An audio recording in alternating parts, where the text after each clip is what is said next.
Maxwell's equations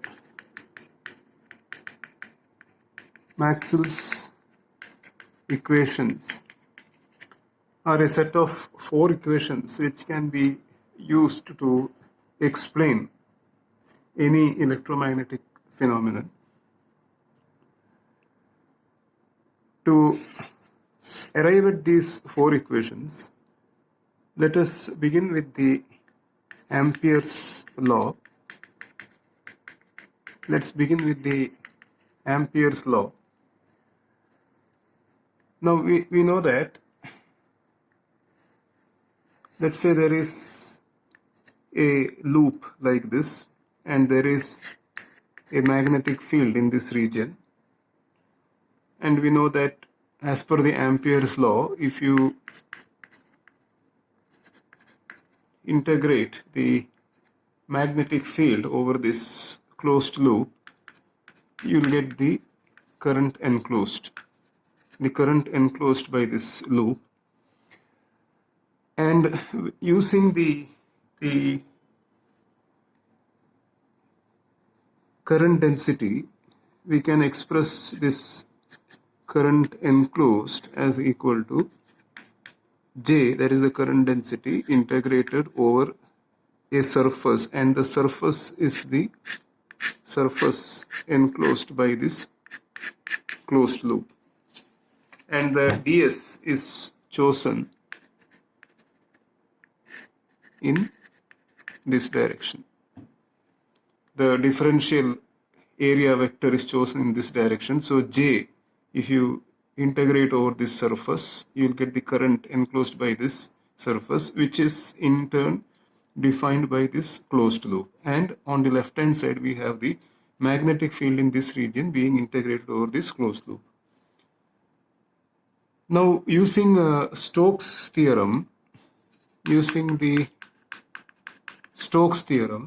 can write the left hand side here as equal to a surface integral of the curl of H, where the surface is the same as the surface over which we are integrating the current density, and the right hand side remains unchanged. So we make use of the Stokes' theorem on the left hand side, and the right hand side remains unchanged. And this implies that curl of H is equal to J. Curl of H is equal to J. In fact, this is one of the Maxwell's equations, but the problem is that it is incomplete. It's not complete in the sense it is valid only under certain specific conditions. Now, to make it complete, the problem, what is the problem we face here? The problem we face here is that, the problem with this equation is that, the reason why it is incomplete is that, suppose we take the divergence of this. So I will take the divergence of the left hand side, and correspondingly I will have to take the divergence of the right hand side. And as you know, the divergence of the curl of a vector field is 0, which means that the divergence of the current density has to be 0. Whereas we know that it is not so always. We know that from the current continuity equation, we know that divergence of J is minus dou rho v by dou t, where rho v is the electric charge density, volume charge density. So divergence of J is 0 only when rho v is not changing with respect to time, only when rho v is static. Otherwise, divergence of J is not 0. So this equation, the equation that we had here, in the sense curl of H is equal to J, is valid only when the volume charge density is not varying with respect to time, when it is static. So, to incorporate this and to make this equation complete, an additional term dou d by dou t was added. Now you can see that if you take the divergence of this equation, divergence of curl of h is 0 and divergence of j becomes minus dou rho e by dou t, and divergence of d is anyhow rho v by dou t, and you can see that left hand side is 0 and right hand side also ends up becoming 0. So you can see that now this relation, this equation that we have here is complete in the sense it also takes into account the situations where d or the fields are varying with respect to time. When d is not varying with respect to time, we have curl of h is equal to j, which was the earlier equation, which was incomplete, and it becomes complete when you add this term. And this is the first of the, of course not in any sequence, one of the 4 Maxwell's equation, and it is said to be expressed in the point form. So this is one of the Maxwell's equation, curl of h is equal to j plus dou d by dou t, which is expressed in its point form. Now we can express this in a different form, which we will call as the integral form.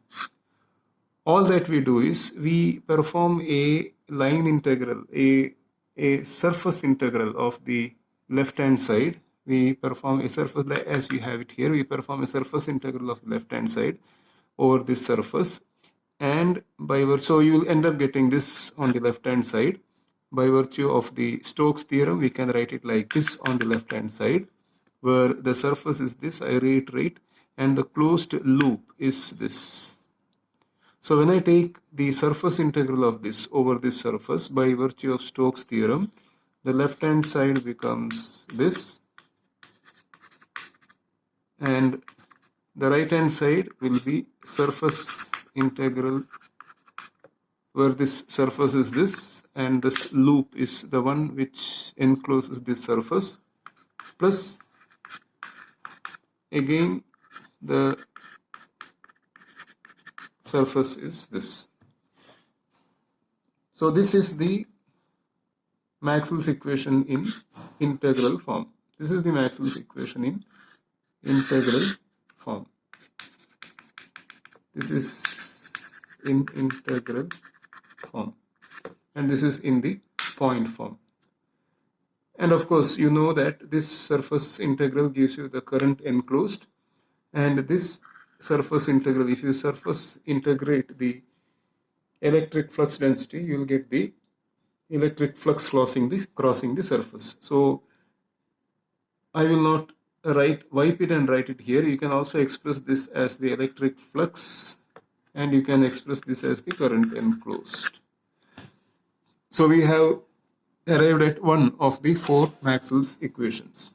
Now we move on to the next, the second of the Maxwell's equations. So here we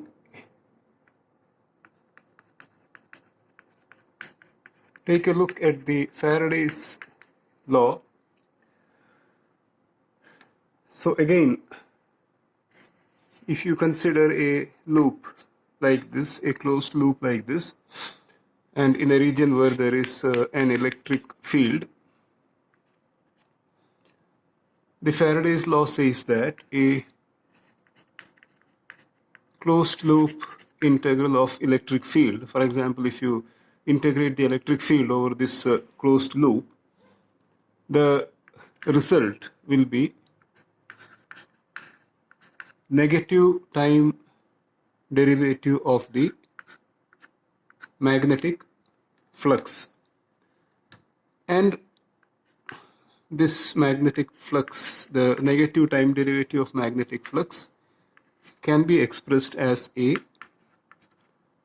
surface integral of the magnetic flux density, where the surface under consideration here, over which you integrate the magnetic flux density, is the surface which is defined by this closed loop over which you are integrating the electric field. And this is the direction chosen for integrating the electric field. And the differential area ds, vector will be in this direction. So this is what the Faraday's law says, and this is in fact the next Maxwell's equation in the integral form. So in this case, we are arriving at the integral form first. This is the Maxwell's equation in the next of the Maxwell's equations in the integral form, and one can easily convert this to the point form by applying the Stokes theorem. So this line integral can be expressed using Stokes theorem. We can express it as the surface integral of curl of E, and the surface being the surface enclosed by this, or the surface which is defined by this closed loop. And the left hand side we write like this, the right hand side we retain as it is. We retain it as it is, and we observe that these two are surface integrals on both sides, and it leads us directly to the point form of the next Maxwell's equation, which is this. This is the point form.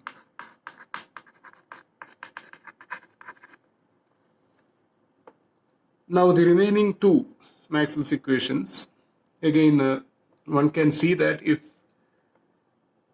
the magnetic flux density is not varying with respect to time, you will have the curl of E as equal to 0, which becomes a special case of the Maxwell's equation, the special case of this particular equation, just as we had the special case of curl of H equal to J in the previous of the Maxwell's equations that we discussed.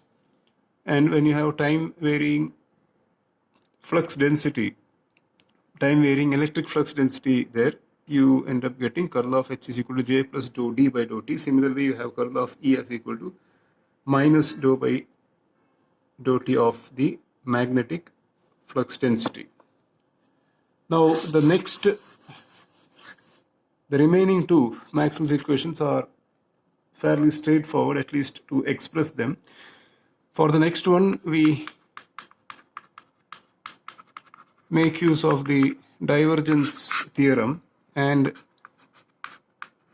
we write down this basic relation that divergence of D is equal to rho V, where rho V is the volume charge density, electric charge density, and this is the next of the Maxwell's equation in point form, and one can easily convert this to integral form by by integrating both sides over a volume,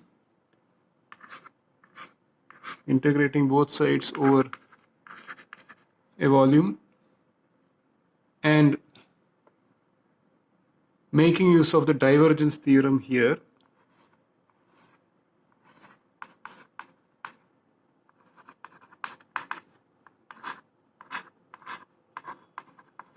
Where, as you know from the divergence theorem, this surface, the closed surface over which you are integrating the electric flux density, is the surface which is enclosing this volume. So this is the next Maxwell's equation in integral form, and this is the same one in point form. And finally, the last of the Maxwell's equation is divergence of B is equal to 0, which is in point form. And in integral form, again, what we do is we integrate this over a volume. Of course, this step is unnecessary, but still, to be consistent with what I did earlier, and use the divergence theorem, and this is the last of the Maxwell's equation in point form. This is the same equation in integral form. Now we can list them down. On one side I will write them in the point form, and on the other side I will write them in the integral form. Okay, so on this side I have the Maxwell's equations in point form, and on this side they will be in the integral form. The first one that we discussed in point form is curl of H is equal to J plus dou D by dou T. I have already explained what are these terms. And in the integral form, line integral of H is a surface integral of the current density plus the time derivative of the surface integral of electric flux density. The next one, curl of E is minus dou B by dou T, and in the integral form it was a closed loop line integral of electric field is equal to minus dou by dou T surface integral of the magnetic flux density, and then we had divergence of D is equal to rho V, and that was the point form.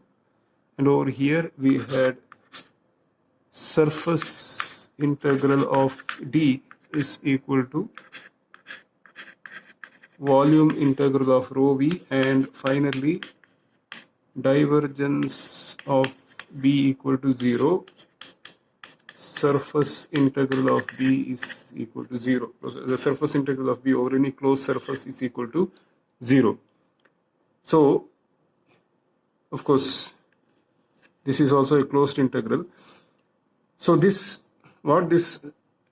you probably remember, what this tells is that the last equation here, what it tells is that there are no magnetic monopoles, and any magnetic flux which is entering an infinitesimally small region will exit from that region. So what enters is equal to what exists. If you consider a very infinitesimally small region, the magnetic flux density which enters is the same as what exists, and that's what is the last of these equations tell. So these are the Maxwell's equations.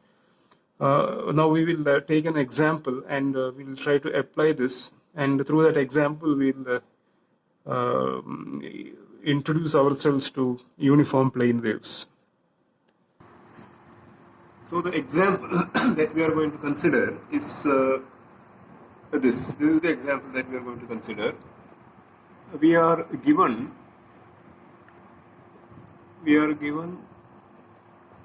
an electric field E as equal to A y cap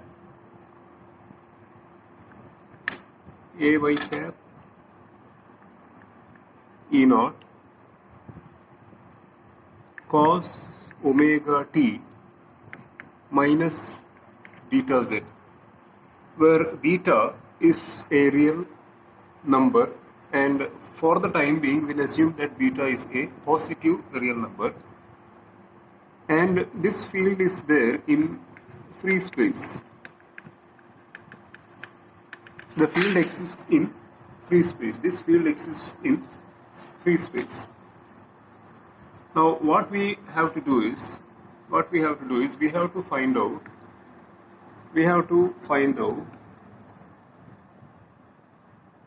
D, that is the electric flux density.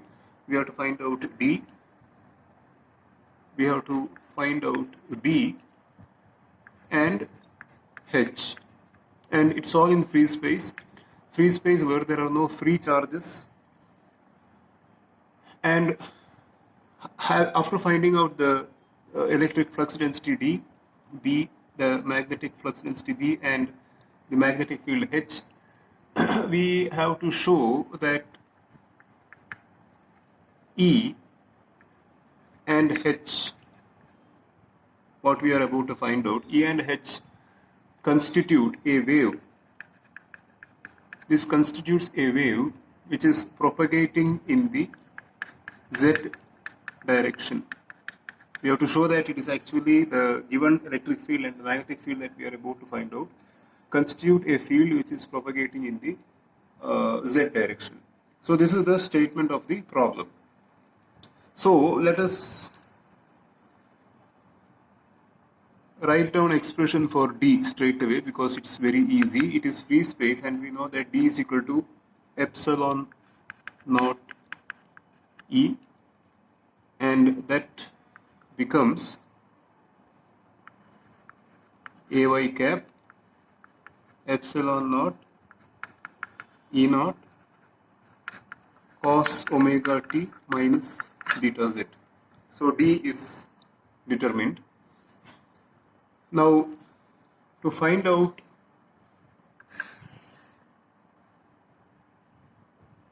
B and H, we make use of the Maxwell's equation, the equation which says that curl of E is equal to minus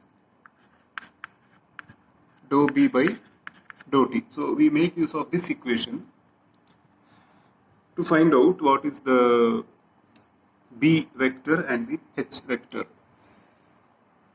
So we take the curl of E first. We take the curl of E. E is here, it is given in the problem statement. E is here. So we take the curl of E, and by this time you must be familiar how to evaluate the curl. So I will proceed with the evaluation without much explanation. Ax cap, Ay cap, Az cap, dou by dou x, dou by dou y, dou by dou z. There is no x component for the given electric field. There is only a y component which is E naught cos omega t minus beta z, and there is no z component. So when I evaluate this curl, you can see that Ax cap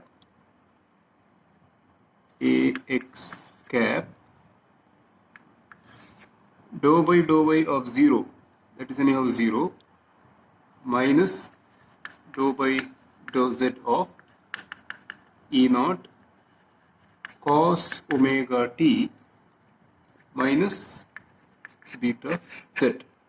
This is the curl. So if you differentiate it, you will get the curl of E, which turns out to be,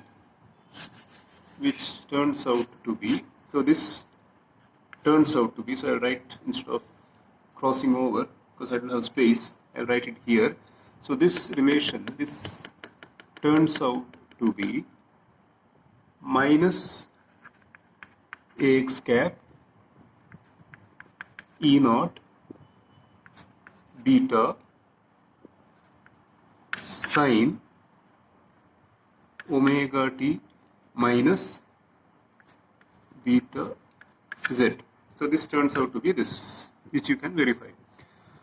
And because of the relation that, which you remember, this is the curl of E that we have evaluated, and as per the Maxwell's equation, curl of E becomes minus dou B by dou T.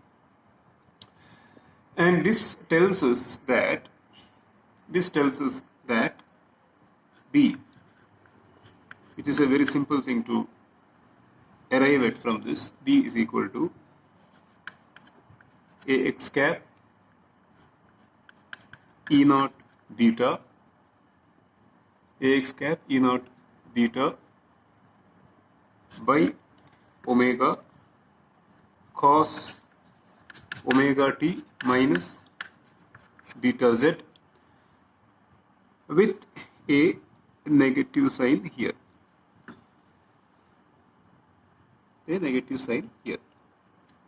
This is B. So we have determined B, we already have determined D. I just wiped it because I wanted some space. So this is B minus Ax cap E naught beta by omega cos omega t minus beta z. And since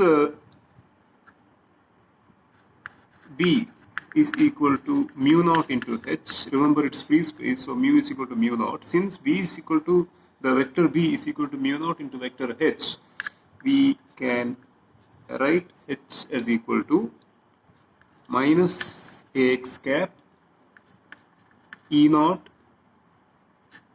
beta by omega mu naught, because H becomes beta B by mu naught, and B is here. I just divide by mu naught to get H as equal to this. So we have with us now H, and E has already been given to us. So what I do is I will write them down side by side, because now we have to show that these constitute a wave which is propagating in the z direction. So the E which was given in the problem was this.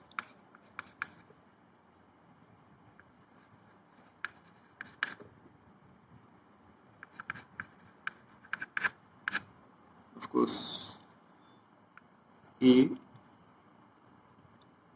y cap. This is the E given in the problem. So with this, we have determined what is D, what is B, as well as H.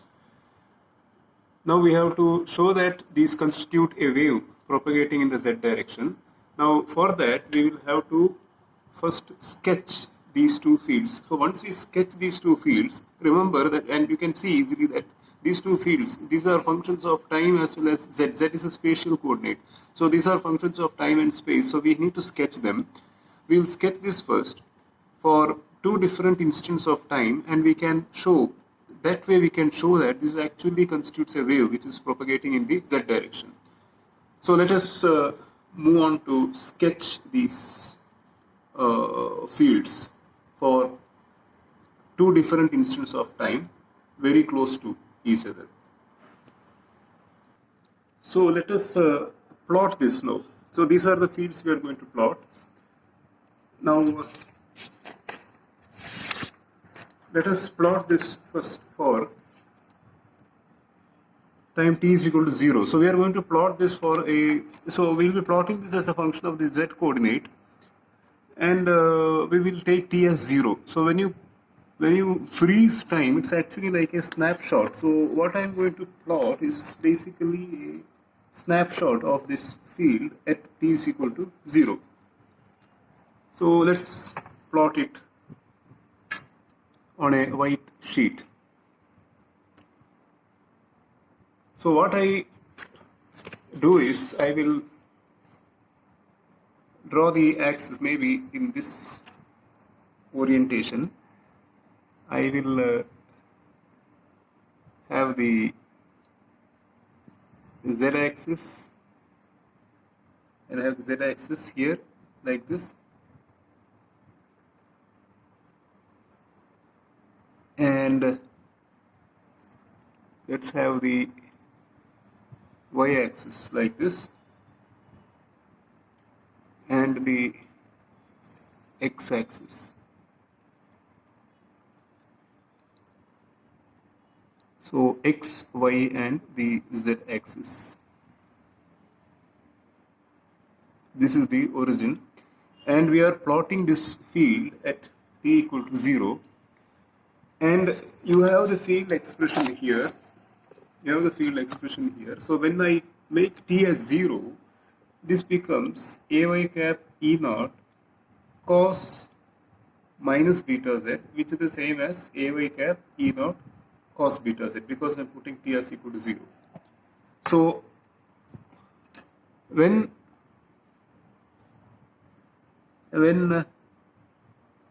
t is equal to 0, the field becomes ay cap e naught cos beta z, and how it so happens I just now explained. So let's plot this now. What we do is we choose a plane in the space, say z is equal to 0. When z is equal to 0, what we see is when z is equal to 0, this becomes ay cap E naught. So at z equal to 0, what we have is a field which is in the y direction, ay cap, that shows the direction, and of strength E naught. So we can represent it like this. So I'll just represent it like this. E naught. So this is at z equal to 0. And it will be so for all values of x as well as y. So wherever you are in the xy plane, this is what the story is. Since z is 0 at the xy plane, the field is always in the y direction and it has a magnitude of E naught, a strength E naught at z equal to 0. Next, what we do is we will see what will be the field when z is equal to delta z. So z0 we have seen what is the field. Now z is equal to delta z, that is slightly more than z. Let's say somewhere here, just for a reference. Let's say this is delta z. So this is z0, this is delta z. When z is delta z, the field is ay cap E naught cos beta delta z. And this will be definitely, delta z is very small, this will be definitely less than this. Because you know the behavior of cos function. When the argument is 0, it has its largest value. And here the argument is not 0, it is slightly more than 0, and its magnitude will reduce. So from 0, from 1, that is cos beta z is 1 when z is 0. Now what has happened is z is not 0, it is delta z. So cos beta delta z will be slightly less than 1. So what happens is ay cap E naught, or rather E naught cos beta delta z will be less than E naught. So I can represent it in this way. So this will be, I won't write it here because otherwise I will cram, because I have to draw a lot of other vector fields here. So I won't write it here. This will be, the strength will be E naught cos beta delta z, and this is delta z. And again, as I said, as long as z is delta z, no matter what is the value of x and y, you will always experience a field in the y direction of strength E naught cos beta delta z. So next, at 2 delta z, you can see that the same behavior continues, in that the magnitude of the field further reduces. And this will continue till you will reach a value of z where the field becomes 0. The magnitude of the field becomes 0. And that value of z can be easily found out. That value of z will be z equal to pi by 2 beta. You can see that here, when z is equal to pi by 2 beta, you can easily see that when z is equal to pi by 2 beta, you will get, since t is already 0, cos of minus theta is the same as cos theta. So I will not say it is minus, it is cos beta z with z pi by 2 beta. Beta beta cancels, you will get cos pi by 2, which is 0. So when z is equal to pi by 2 beta, say somewhere here, z is equal to pi by 2 beta, the field will be 0. the field will be 0. And we can fill in these regions with delta z increments. We can show the field like this. So if you are somewhere, it doesn't mean that field exists only at 0, delta z and all. If you choose a point delta z by 2, there will be a field here in the y direction. And if you choose something between delta z and 2 delta z, say 3 by 2 delta z, you will have a field in y direction. So this is how it looks like. And no matter, I don't have to specifically say that, since it is, the profile is cos beta z, this will follow a cosine kind of profile, a sinusoidal profile.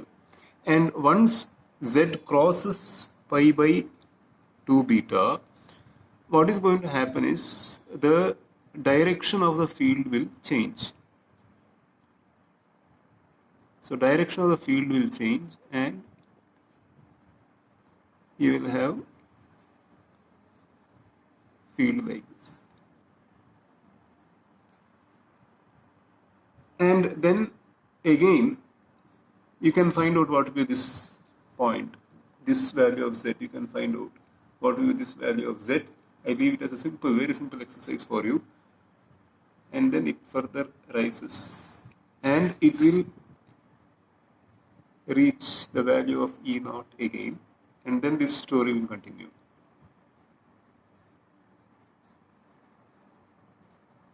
Now one can tell at what value of z it again becomes E naught. So it has started from E naught when z is equal to 0. Remember, this is a time t is equal to 0, this is a snapshot. Started at z equal to 0 with E naught, the field decreased in its strength, and then the numerical sign flipped, the direction flipped, and then again you have come back and you have reached the value of E naught. So in fact you have gone through one full cycle, and this value will be 2 pi by beta. You can substitute 2 pi by beta here and see. If z is 2 pi by beta, you will simply get 2 pi. This product will become 2 pi, and t is anyhow 0, cos 2 pi is 1. So it's as good as cos 0. So this is how E naught, the electric field, rather not E naught, the electric field looks like. This is how the electric field looks like at t is equal to 0. Of course it continues from here, it was continuing here, but we have just shown it for one cycle. Now, one thing that we can straight away see from this is that the wavelength, this is the wavelength lambda is equal to 2 pi by beta, which means that beta is equal to 2 pi by lambda. So, if beta was very small, if beta was a small number, small compared to some large number, let's say if beta was small, then lambda would have been large. It would have been a long wavelength field. And if beta was large, then lambda would have been small. It would have been a shorter wavelength. So you can see that here as beta value decreases, as beta decreases, it increases, and as beta increases, you will have this decreasing. So that is the connection between beta and the wavelength. This will be handy later on when we solve some problems. This relation is very important, of course. Now we move on to plot the magnetic field. So this is the expression. We have the expression with this. So purely for my convenience, for our convenience, we will call this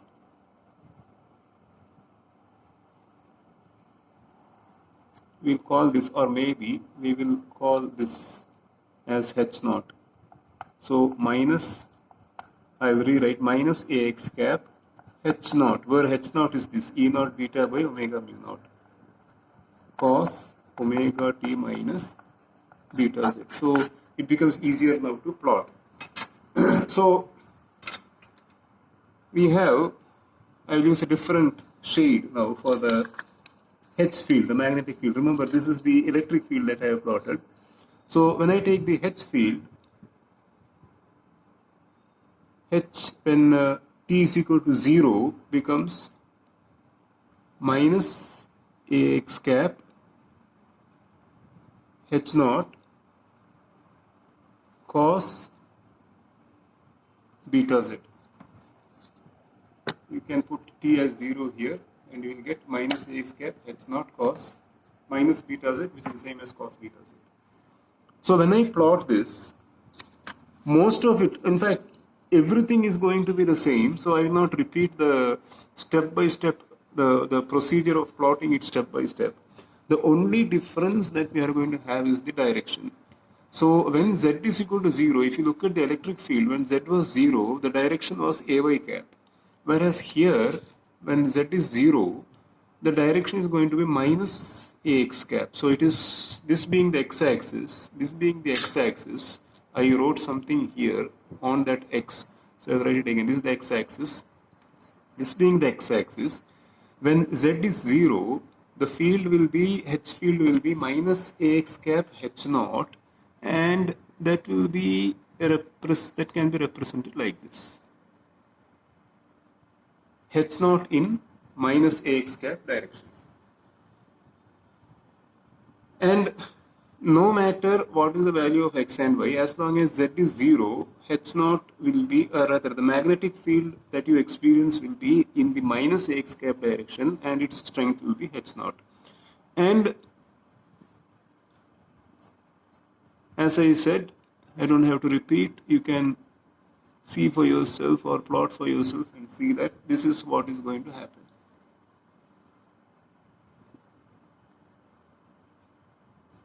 And after this point, the direction of the field changes.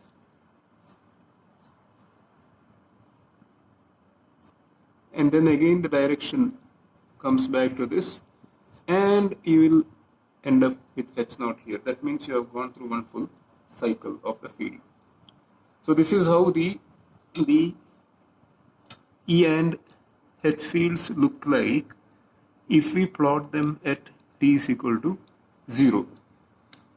Now what we do is, we will plot these two fields again for t equal to 0 plus, that means slightly more than 0, say delta t.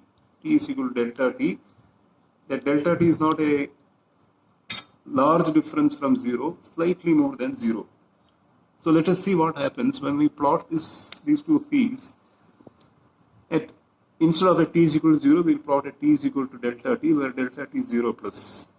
Small increment in time. So now we plot it for t is equal to delta t. As I said, delta t is just more than 0. Incremental, small increment. Now the field is, the electric field is, we'll plot the electric field first, as we did earlier. We plot the electric field in some detail, then the magnetic field will follow easily. Electric field will be now equal to ay cap at t is equal to delta t. T is equal to 0 we already plotted, so at t is equal to delta t, electric field will be ay cap E naught,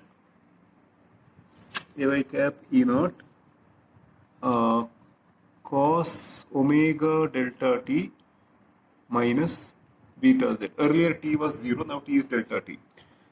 And when we plot it, so I will use the same reference axis, the way I drew it, the way I oriented the axis,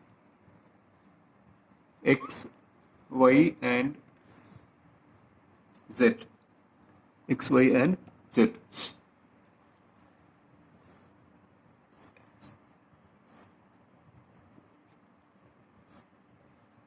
Now when I take z equal to 0, that is how we started, isn't it? So if you recall, we wrote the expression for the electric field at t0, and then we saw what happens at z0. The same thing we are doing here. We wrote the expression for the electric field at t is equal to delta t, and we see what happens when z is equal to 0. We see that it becomes, when z is 0, this becomes ay cap E naught cos omega delta t, and this will be this will be less than E naught. I don't have to explain why it is so, because of the presence of cos omega delta t. Because since E naught is multiplied by cos omega delta t, this will be less than E naught. So compared to what was the field at t is equal to 0, the snapshot at t is equal to 0. When you take a snapshot immediately after that at t is equal to delta t, you see that the field at z equal to 0, though it is in the same direction ay cap, has a magnitude which is less than what it had when t is equal to 0. So what has happened is, as time progressed, the strength of the field here has reduced, at z equal to 0 has reduced, but its direction remains the same. So I will represent it as I did earlier, but now I will mention that it is not E naught anymore at t is equal to delta t, it is E naught cos omega delta t, which is less than E naught. Now let's come to delta z. And again, purely for convenience, it becomes easier to explain. Once you follow it, you will understand why I say it is for convenience. If this delta z, the next point on the z-axis where we are trying to plot the field, if this delta z happens to be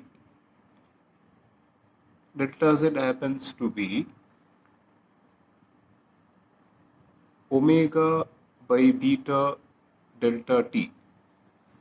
Delta z happens to be, and delta t is very, very small, so delta z will also be very small. So we are just plotting the field for incremental values of z. So delta z is, say, omega by beta delta t.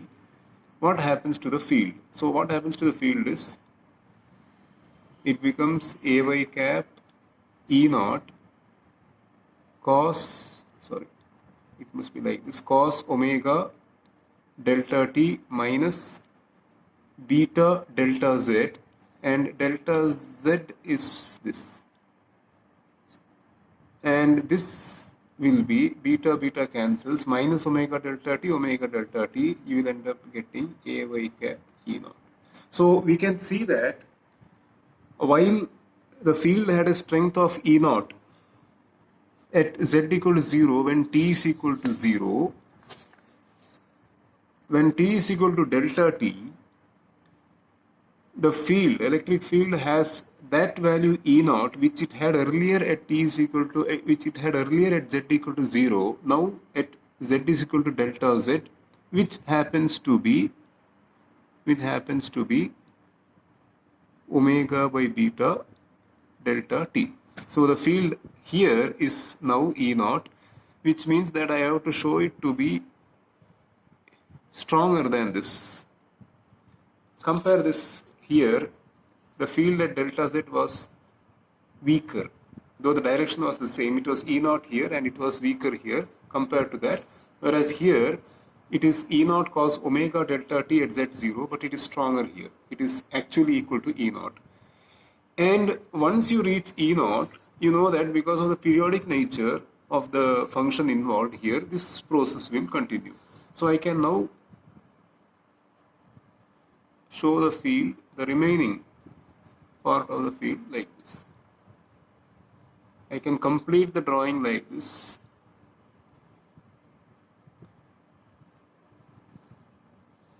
I can complete it like this.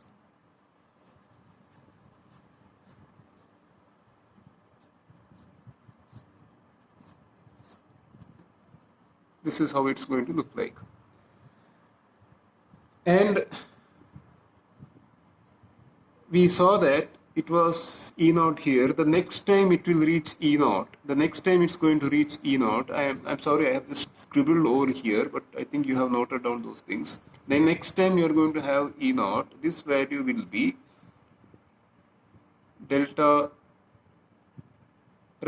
will be equal to omega by beta delta t plus 2 pi by beta. It will be omega delta t by beta plus 2 pi by beta. So the whole thing has shifted. If you see, the once at t is equal to 0, this was the picture. At t is equal to delta t, the whole thing has shifted by a certain distance in the z direction, and that certain distance is omega by beta delta t. I hope you are getting it. So E naught here, E naught here. Now what has happened is E naught is here and the next E naught is here. The whole thing has shifted towards the positive z direction by omega delta t by beta. Now if you take a snapshot again at t is equal to 2 delta theta, it will further shift towards the right. When compared to this, it will further shift towards the positive z axis by omega by beta delta theta. So this shows that the fields constitute, the fields E and H. This is one of the statements in the problem. We are supposed to show that these are propagating fields. So we can see that as time flows, we have taken snapshot at two different instants, t is equal to 0, t is equal to delta t, and we see that it is indeed progressing towards the positive z direction. It is propagating in the positive z direction. So this shows that the given fields are propagating, and for the sake of completion, I will just draw the H field also. I will not speak much though.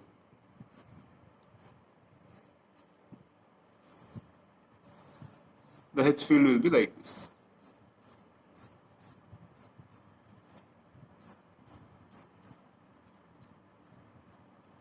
This will be the H field.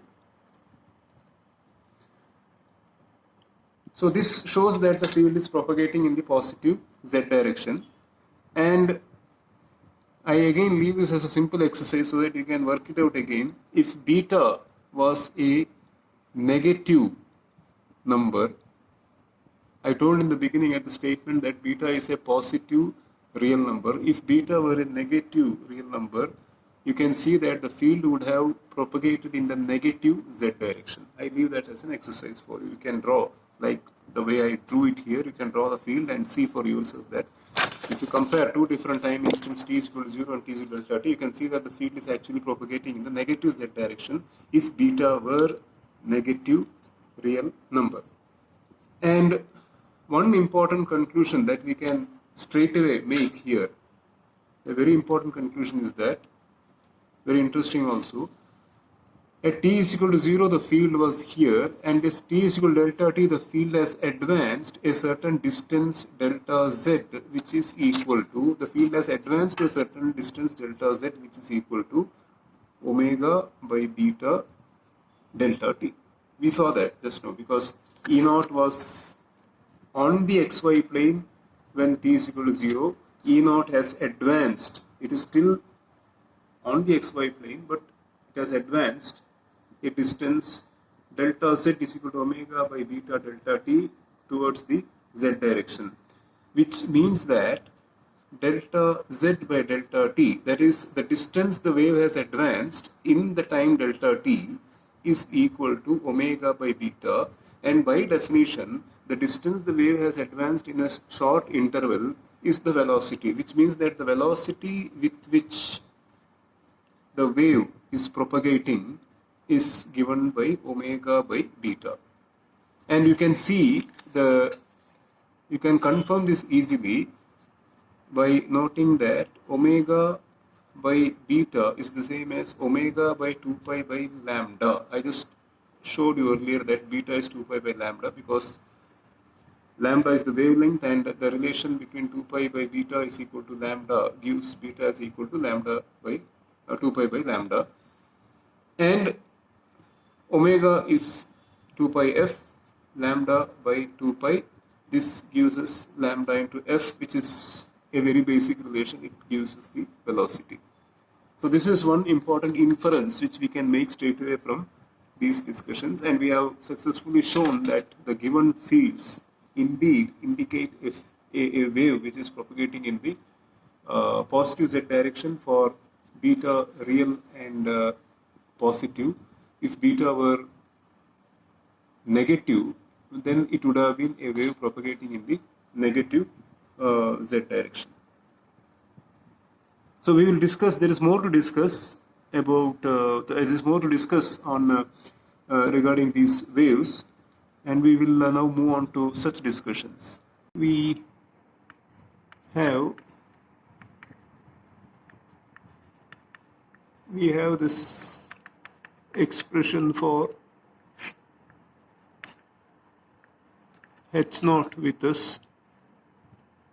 I'm sorry, we have this expression for the magnetic field with us, which was derived earlier by using the Maxwell's equation curl of E equal to minus dou B by dou T. Now what we do is we take the curl of this. So we take the curl of H. And again, as you know, it is one of the Maxwell's equation. When you take the curl of H, you will get J plus dou D by dou T. So we take the curl of H and we evaluate the curl. So this is Ax cap, Ay cap, Az cap, dou by dou x, dou by dou y, dou by dou z, and the magnetic field has only an x component, so minus E naught beta divided by omega mu naught cos omega t minus beta z. So that is the x component. It has slightly spilled over to this column, but it's the x component, and y component is 0, z component is 0. When you evaluate this, you can see that the result is equal to minus Ay cap. I will not differentiate it here. I'll write the result straight away. You should be able to differentiate it. So you know how to evaluate the curl. Ax cap 0, 0, then minus Ay cap 0 into minus of dou by dou z of this. So you do it, and the result which you get will be minus, so maybe I'll write here, I need some space, so equal to minus Ay cap beta square E naught by omega mu naught sin omega t minus beta z, and this will be equal to, we know from the Maxwell's equation that curl of H is equal to J plus dou D by dou T. Now remember that we are having these fields in free space. That was the statement made in the problem. It is in free space, which is a perfect dielectric, so there is no conduction current there, and also that space is free of any moving charges, so there is no convection current as well, which means that J is 0 in this case. So curl of H is equal to J plus dou D by dou T becomes just dou D by dou T. So this becomes dou D by dou T because J is 0 for reasons which I explained just now. There is no conduction or convection current. You have only displacement current here in free space. So now from this we can find out, as we found out what was B, and consequently from that what was H, we can find out that D, that is nothing but epsilon naught E, is equal to Ay cap beta square E naught divided by omega square mu naught cos omega t minus beta z. So we can easily arrive at this relation because we know D is equal to epsilon naught E. What we actually have here is D, and since we have been told what is E, we can write this as epsilon naught. Now I will write the vector field in its full form. We have been given what is the form, so epsilon naught E naught cos omega t minus beta z, and this leads us to, of course, there is an Ay cap because it was a vector electric field that I had there, so Ay cap epsilon naught E naught cos omega t minus beta z. Now when you compare the two sides, a lot of terms will vanish, and you will end up getting a result which simply says that epsilon naught is equal to beta square by omega square mu naught.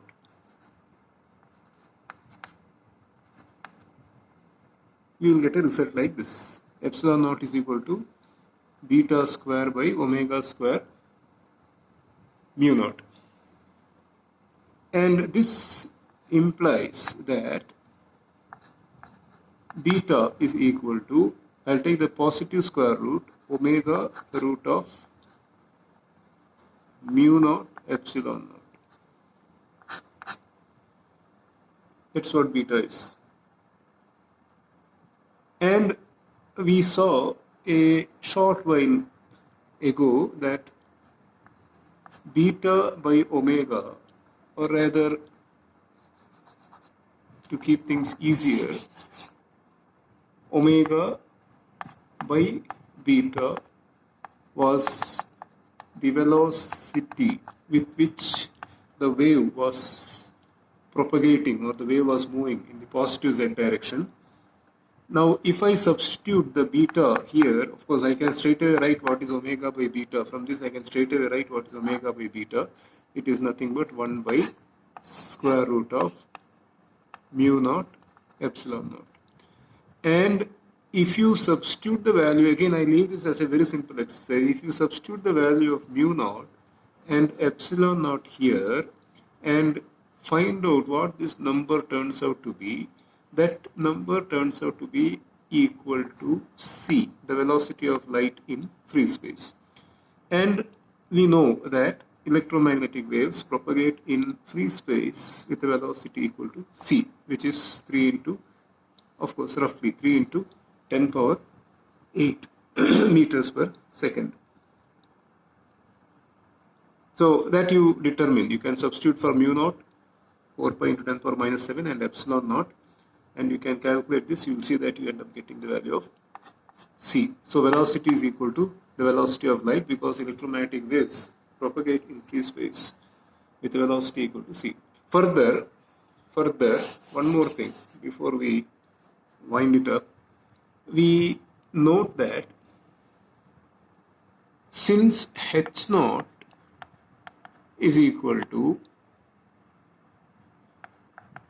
minus E naught beta by omega mu naught, h naught, I had coined this term as h naught when I plotted the fields.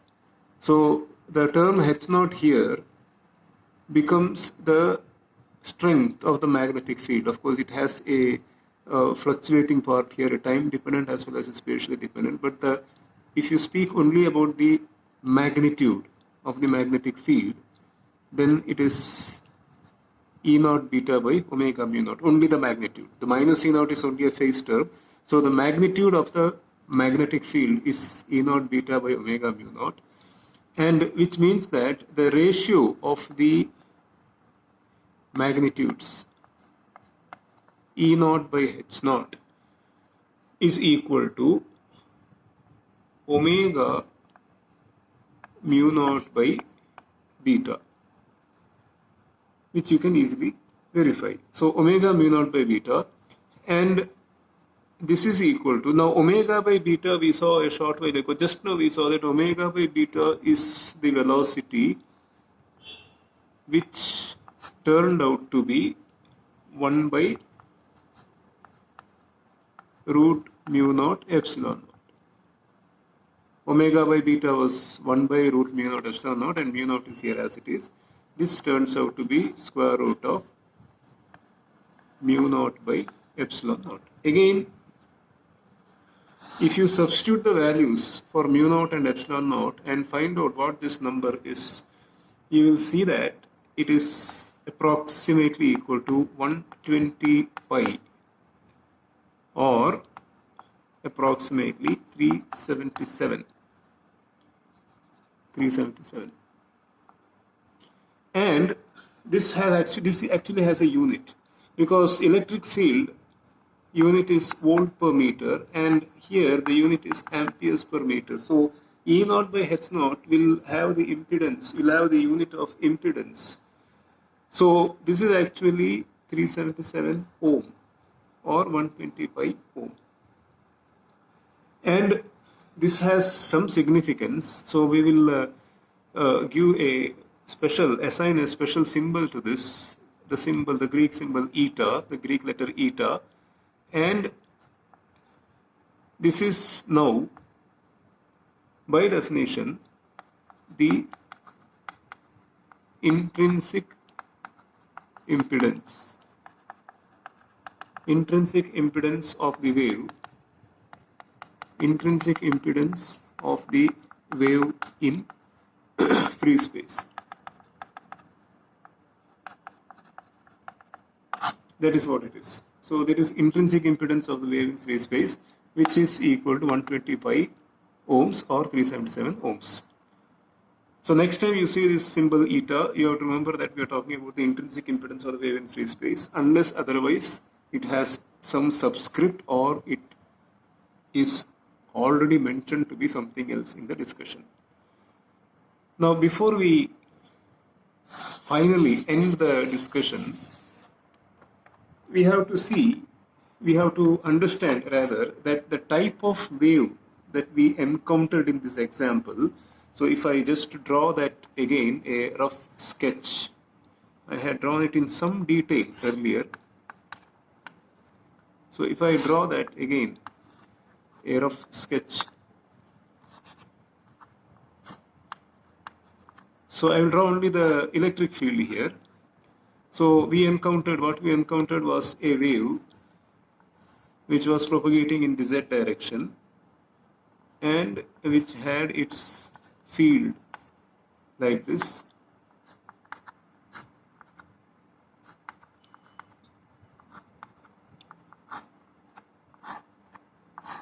Something like this.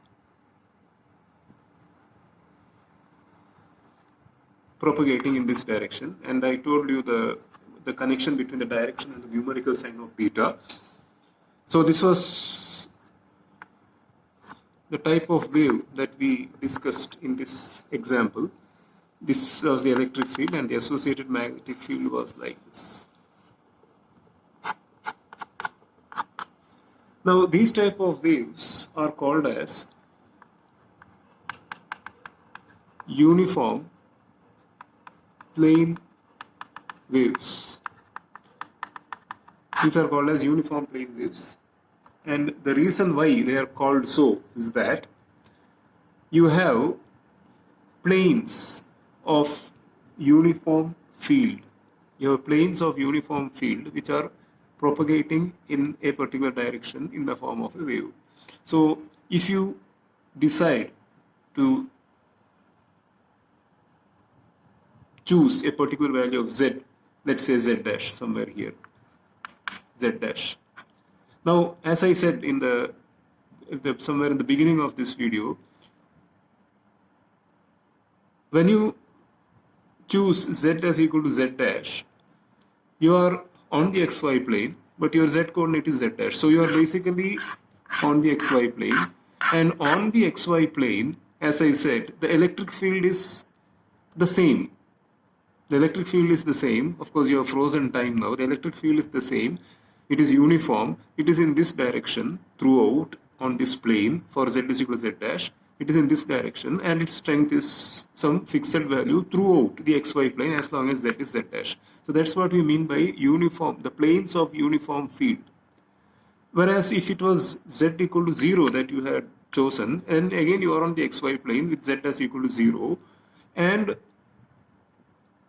your electric field is again uniform throughout that plane when z is equal to 0, and in our case it is in the y direction and its magnitude is E naught, and it was the same throughout. So it was a plane with uniform field. So such planes are propagating in this direction in the form of a wave, and hence we call them as uniform plane waves. And uniform plane waves become a good starting point to understand other more complicated forms or modes of wave propagation. So with this we complete this discussion on Maxwell's equation and the introduction to uniform plane waves. In the next video, we will discuss more on uniform plane waves.